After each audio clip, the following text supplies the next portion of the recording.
سلام، من سیاوشم و اینجا کانال سیر تا پیازه.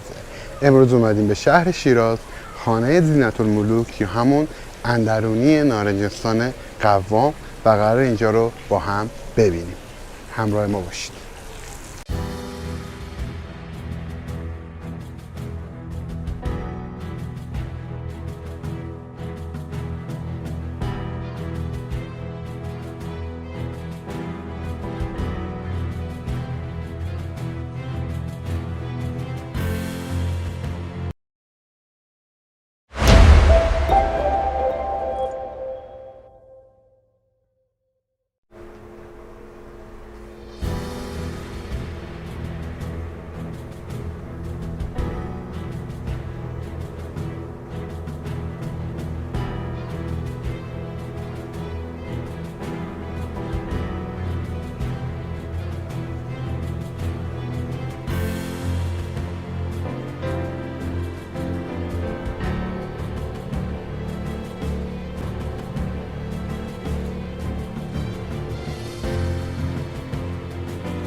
اینجا آینه نبوده به نظره؟ سختی. خب نه گرد بوده میگم شاید تو این گردی آینه بوده، چون دقیقا دورش هم حالت آینه طراحی کرده.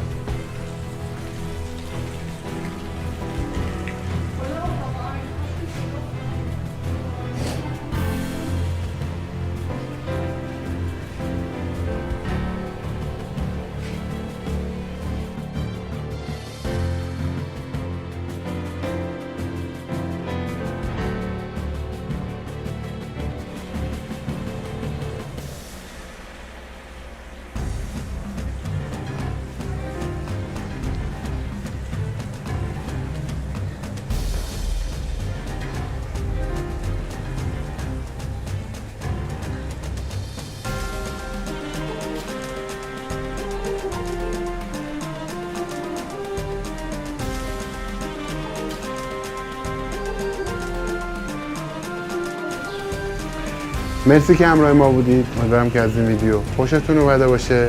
لایک، کامنت و سابسکرایب فراموشتون نشه. تا ویدیوهای بعد.